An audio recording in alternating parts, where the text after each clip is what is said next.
अब brothers Grimm snow white की परी कथा आती है, आराम से रहो। एक बार की बात है, सर्दियों के बीच में बर्फ के टुकड़े आसमान से पंखों की तरह गिरते थे। वहां युवा राजकुमारी खिड़की के पास बैठ गई और अपनी माँ रानी को याद किया, जिसे उसने स्नो वाइट कहा क्योंकि वह बर्फ की तरह सफेद थी।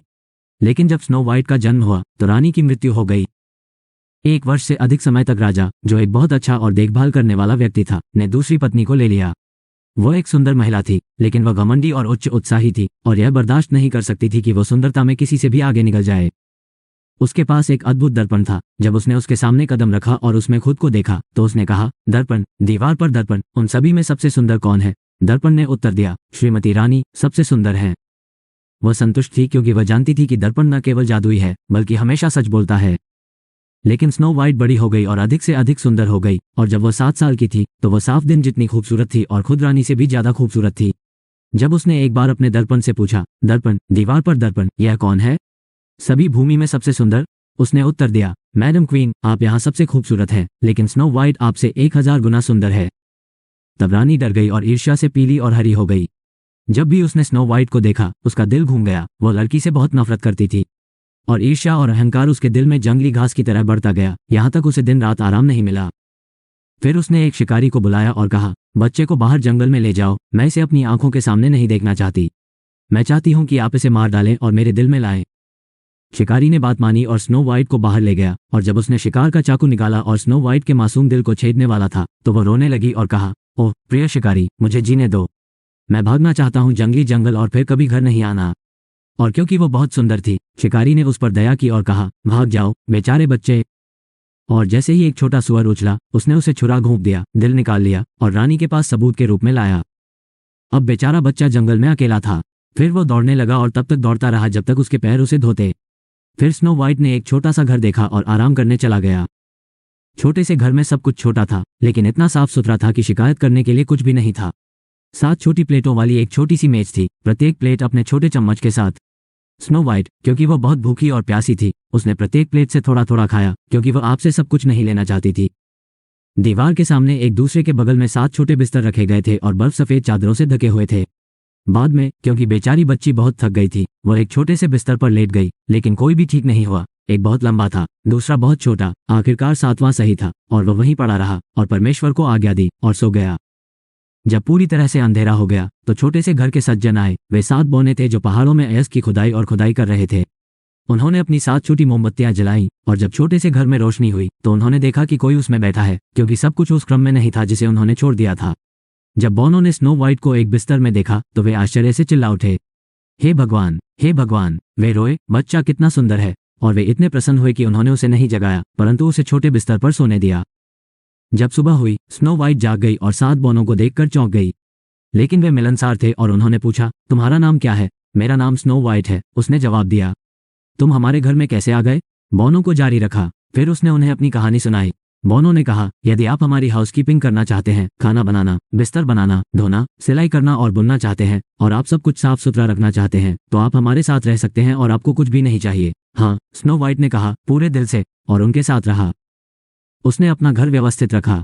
सुबह वे पहाड़ों में गए और अयस्क और सोने की तलाश में थे। शाम को वे वापस आ गए और तब तक उनका भोजन तैयार होना था। सारा दिन लड़की अकेली थी। तब अच्छे बौनों ने उन्हें चेतावनी दी और कहा, अपनी सौतेली माँ से सावधान रहो, वह जल्द ही जान जाएगी कि तुम यहाँ हो, किसी को भी अंदर मत आने दो। लेकिन रानी, उसे पता चला कि स्नो वाइट मर चुकी है। यह सोचकर कि वह पहली और सबसे सुंदर है, वह अपने दर्पण के पास गई और कहा, दर्पण, दर्पण, दीवार पर उन सभी में सबसे सुंदर कौन है? वहां दर्पण ने उत्तर दिया, श्रीमती रानी, यहाँ सबसे सुंदर है, लेकिन पहाड़ों पर 7 बौनों के साथ स्नो वाइट आपसे 1000 गुना अधिक सुंदर है। तब वो डर गई, क्योंकि वह जानती थी कि दर्पण झूठ नहीं बोल रहा था, और महसूस किया कि शिकारी ने उसे धोखा दिया था और स्नो वाइट अभी भी जीवित था। ईर्ष्या के बाद से उसे कोई शांति नहीं मिली। आखिरकार वह पूरे देश में सबसे सुंदर नहीं थी। उसने फिर से सोचा कि वह उसे कैसे मारना चाहती है।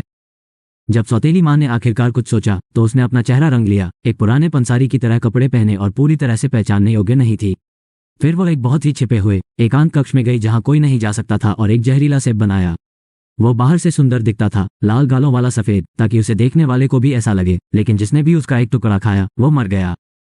इस रूप में वह 7 बौनों के पास गई। दरवाजा खटखटाया। स्नो वाइट ने अपना सिर खिड़की से बाहर निकाल दिया और कहा, मुझे किसी को अंदर जाने की अनुमति नहीं है। 7 बौनों ने मुझे मना किया है। मैं अपने सिबों से छुटकारा पाना चाहता हूँ। वहाँ मैं तुम्हें एक देना चाहता हूँ। नहीं, स्नो वाइट ने कहा, मैं कुछ भी स्वीकार नहीं कर सकता। क्या आप जहर से डरते हैं? स्नो वाइट ने सुंदर सेब की ओर देखा और जब दुकानदार ने उसे सेब दिया तो वह और अधिक विरोध नहीं कर सकी, बाहर पहुंची और जहरीला फल ले लिया। लेकिन जब वो जमीन पर गिर पड़ी तो उसके मुंह में शायद ही इसका एक टुकड़ा था। छोटे बौने जब वे शाम को घर आए तो उन्होंने स्नो वाइट को जमीन पर पड़ा पाया और उसके मुंह से और कोई सांस नहीं निकल रही थी और वह मर चुकी थी। उन्होंने उसे एक स्ट्रेचर पर बिठाया और सातों उस पर बैठ गए और उसके लिए रोए और 3 दिनों तक रोते रहे। तब वे उसे दफनाना चाहते थे, लेकिन वो अभी भी एक जीवित व्यक्ति की तरह ताज़ा दिखती थी।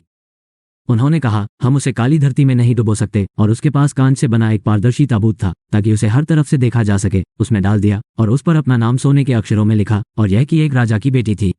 फिर उन्होंने ताबूत को पहाड़ पर रख दिया और उनमें से एक हमेशा रुका और उसकी रखवाली की। लेकिन हुआ यूं कि एक राजा के बेटे ने पहाड़ पर ताबूत को खूबसूरत स्नो मैडन के साथ देखा और पढ़ा कि उस पर सोने के अक्षरों में क्या लिखा था। फिर उसने बौनों से कहा, मुझे ताबूत छोड़ दो, मैं तुम्हें वो दूंगा जो तुम उसके लिए चाहते हो। लेकिन बौनों ने उत्तर दिया, हम इसे दुनिया के सभी सोने के लिए नहीं देंगे मुझे, क्योंकि मैं स्नो वाइट को देखे बिना नहीं रह सकता। मैं उसे अपने प्रिय के रूप में सम्मान देना चाहता हूँ। यह कहते हुए अच्छे छोटे बौनों ने उस पर दया की और उसे ताबूत दे दिया। राजा का पुत्र उसे घोड़े पर छोड़कर चला गया। फिर ऐसा हुआ कि घोड़ा एक झाड़ी पर ठोकर खा गया और कांपने से जहरीले सेब का टुकड़ा निकल गया जिसे स्नो वाइट ने काट लिया था। और अधिक देर नहीं हुई थी कि उसने अपनी आंखें खोली, ताबूत का ढक्कन उठाकर बैठ गई और फिर से जीवित हो गई। हे भगवान, मैं कहाँ हूँ? वह रोई। राजा के बेटे ने खुशी से कहा, तुम मेरे साथ हो और जो कुछ हुआ था, और कहा, मैं तुम्हें दुनिया की किसी भी चीज से ज्यादा प्यार करता हूँ। मेरे साथ मेरे पिता के महल में आओ, तुम मेरी पत्नी हो। स्नो वाइट उसके लिए अच्छा था और उसके साथ चला गया। उस समय ईश्वरविहीन सौतेली माँ ने आईने के सामने कदम रखा और कहा, दर्पण, दीवार पर दर्पण, सबसे सुंदर कौन है? दर्पण ने उत्तर दिया, श्रीमती रानी, यहाँ सबसे सुंदर है, लेकिन युवा रानी अभी भी आपसे 1000 गुना अधिक सुंदर है। तब उस दुष्ट स्त्री ने शाप दिया और वह इतनी डर गई कि वह जान गई कि अब भी कोई रास्ता है। वो नफरत और आतंक से भरे आईने के सामने खड़ी थी। वो स्नो वाइट की खुशी को बर्दाश्त नहीं कर सकी और ईर्ष्या के मारे जमीन पर गिर पड़ी। सुनने के लिए धन्यवाद। एक थम्स अप और एक सदस्यता की सराहना की जाएगी। कई रोमांचक कहानियों और परियों की कहानियों का पालन करेंगे।